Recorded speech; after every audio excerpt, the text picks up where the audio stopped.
Tu penses-tu que c'est pas un peu plus sérieux que ça, les cas de personnes qui ont été agressées sexuellement? Puis hier, Maxime Delan était à l'émission, puis il parlait, vous en avez parlé tantôt avec Alexandre, il parlait des gens qui sont en attente d'une sentence ou en attente d'un procès, qui quittent le pays. Ben ouais, leur laisse leur passeport, Benoît. Le gars, il a agressé sexuellement dans une personne qui est en CHSLD, mais pas vieille. Elle a 67 ans, hein, parce qu'elle est tellement handicapée qu'elle est en CHSLD. Pendant 6 mois, il l'agresse sexuellement. Il l'étouffe, il la menace de mort pour pas qu'elle parle. Là, il était sur le bord d'avoir son procès, il est reparti au Maroc. Parce qu'on lui avait laissé son passeport, mais il n'y aura jamais son procès. Puis là, on veut pas ça. Puis là, la procureure, t'as-tu vu ce que la procureure a dit? Essentiellement, elle a dit, j'y ai pas pensé. Et pendant ce temps-là, moi, j'avais accroché sur le dénommé Maurice Hepburn, le gars qui a un gros dossier judiciaire. Lui, il se promène à Montréal, la police court après lui, il se promène à Montréal avec une arme chargée, une arme de poing chargée. Il tire en direction des policiers et il s'en est sorti sans accusation de tentative de meurtre, parce qu'on dit, il a tiré comme ça, un peu, là, Encore une fois, Mario, cet exemple-là, le procureur de la Couronne, il dit, s'attendait à toutefois ce que le tireur soit acquitté de tentative de meurtre. Je cite le procureur de la Couronne, M. Côté. C'était une pente abrupte à monter pour la poursuite parce qu'on doit démontrer l'intention de tuer. T'as une arme chargée tu tires sur toi, des policiers. Tire en direction de la police. Mais c'est pour leur souhaiter joyeux anniversaire. Merci, les Benoît. Procureurs de la Couronne. Hey. Salut, Félix. Salut, Mario. On dirait que tout à coup, l'actualité est remplie de cas qui questionnent la sévérité de notre justice. Un gars qui a tiré sa police, qui n'est pas accusé de tentative de meurtre. L'autre qui a agressé une handicapée à répétition, l'a menacé de mort. Lui est reparti dans son pays avant son procès parce qu'on lui a laissé son passeport. Au milieu de tout ça, le ministre de la Justice du Québec, Simon Jolin Barrette, qui en aura le pompon, des sentences à domicile pour des crimes graves. On apprend là, que 700 personnes, 700 agresseurs sexuels ont purgé leur peine à la maison depuis 2 ans. Et le ministre de la Justice, Simon Jolin Barrette, réclame un engagement ferme des partis fédéraux de modifier cette loi-là. Écoute, si tu regardes les chiffres, là, en 2023, il y a eu 263 condamnations pour le type de crime d'agression sexuelle là, qui sont soldées par ces sentences de prison à la maison. 347 en 2024. La tendance, on est à la hausse, là, et c'est constant depuis l'adoption de la loi fédérale C5 en novembre 2022, donc ça fait 3 ans environ, qui a autorisé les peines avec sursis pour les crimes à caractère sexuel comme le leurre d'enfants, l'exploitation ou l'agression sexuelle. Maintenant, parlons de Marc Carnet. Pour ceux qui ne le connaissent pas, Carnet n'est pas n'importe qui dans le monde économique. Ancien gouverneur de la Banque du Canada et de la Banque d'Angleterre, sa parole porte un poids considérable.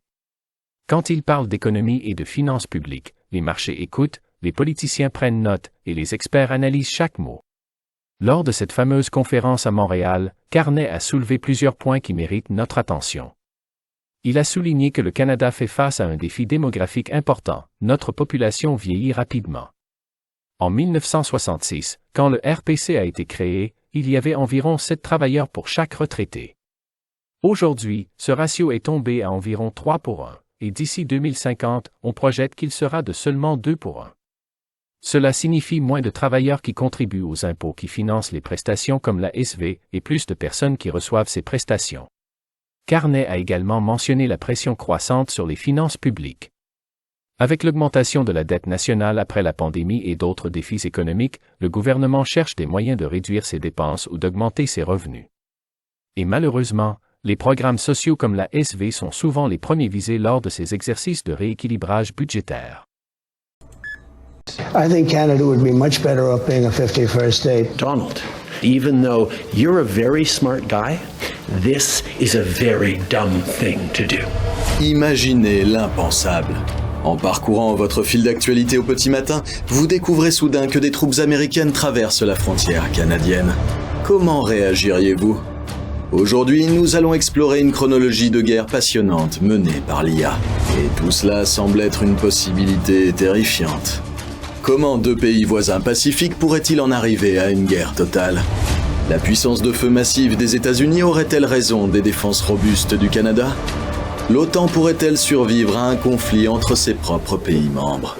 Restez avec nous, car une fois que ce conflit aura éclaté, l'Amérique du Nord ne sera plus jamais la même. Dans les faits, le Québec ne peut pas maintenir seul une taxe comme celle-là. Déjà que le Québec est loin d'être l'endroit en Amérique du Nord ou en Occident qui pollue le plus. Vouloir être toujours plus vertueux, ça se retourne contre les gens ordinaires. Ça se retourne contre le commun des mortels. C'est une taxe qui, dans les faits, détrousse le commun des mortels en pensant que le Québec est le fer de lance de la décarbonation de l'univers. Sauf que c'est pas comme ça que ça se passe. Puis dans les faits, on ne fait qu'appauvrir nos gens pour enrichir le mammouth étatique. Donc en ces matières, je pense qu'il serait temps que le gouvernement Legault décide simplement de faire la seule chose qui soit appropriée, c'est en finir avec cette espèce de taxe de plus, taxe de trop. Et tu as dit que la presse canadienne a affirmé que Carney avait réussi le test de Tout le monde en parle parce qu'il n'avait pas fait de gaffe majeure. On est rendu là. Si tu fais pas de gaffe majeure, t'es un génie. Comprends-tu? Richard, je mets carte sur table.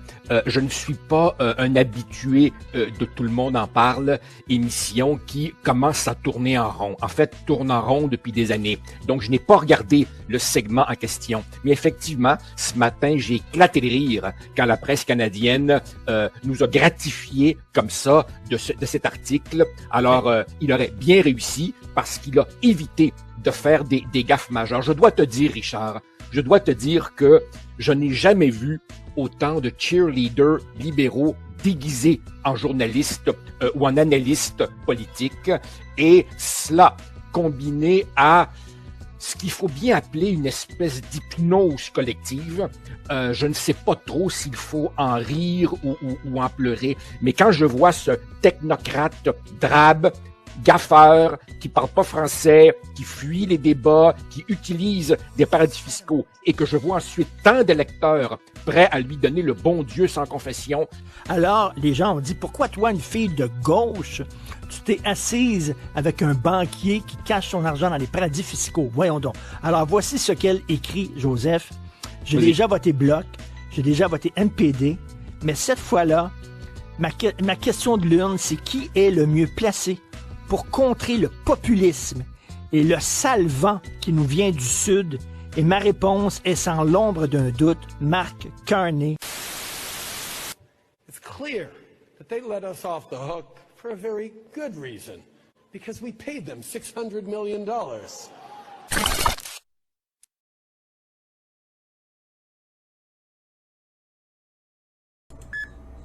Il y a quelques jours, le 3 juillet 2021, il y a eu un incident très important. Devant la Cour suprême du Canada, 2 drapeaux du Canada ont été vus à l'envers. Pas juste un drapeau, les 2 drapeaux. Et en ce qui concerne les signes internationaux, on sait qu'un drapeau à l'envers, ça signifie un signe de détresse. L'indice qu'un pays est passé sous une domination étrangère. Voici la vidéo. Nous sommes devant la Cour suprême, c'est ça? Le drapeau du Canada à l'envers. C'est incroyable. Maintenant, pour comprendre pourquoi 2 drapeaux ont été mis à l'envers devant la Cour suprême du Canada le 3 juillet, il faut regarder cette vidéo-là qui est en anglais et qui a été mise en ligne le 11 juillet. Je vais vous mettre la vidéo au complet, mais je vais sous-titrer les éléments qui sont les plus intéressants. You got Rocco Galati, the top constitutional lawyer in this country, suing in multiple provinces. He submitted his actions against the emergency orders in late May, and in June 9th, the emergency orders were revoked without any mention from the media that had happened. Back on June the 9th, the declaration of emergency here in Canada was ended by the courts. The lawyers that are involved in this, the court cases were all won, and therefore the mask mandates are no longer in effect. The declaration of emergency was basically revoked. Can fight it on the basis that it's not valid. But they don't even make it public. with the same press corps that the emergency's been lifted? Yeah, exactly. Exactly. You know. And so, yeah, mainstream media could have been on this, but they weren't. So, Ontario Regulation 26421, Declaration of Emergency. Note, this regulation was revoked on June 9th, 2021. And it says C 0 Reg 42521, Section 1.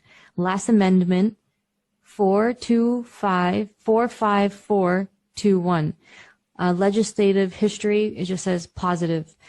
And then it goes on 3 lines, and then it's done. It says, whereas COVID-19 constitutes a danger of major proportions that could result in serious harm to persons. And whereas the criteria set out in subsection 7013 of the Act has been satisfied.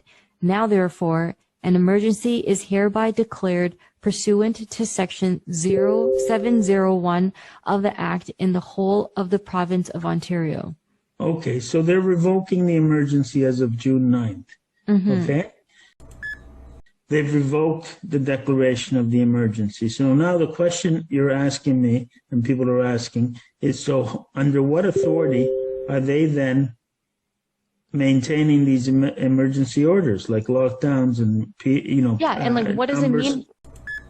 This mean for the people of Ontario? The fact that this declaration of emergency was revoked, in fact, on June 9th.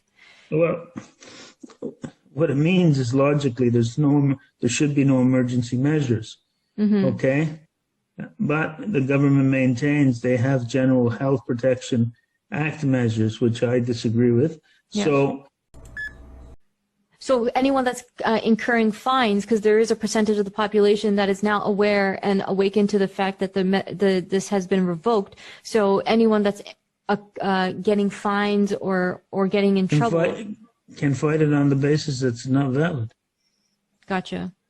All right, cool. Okay. Those were all the questions I had. It's complicated shit.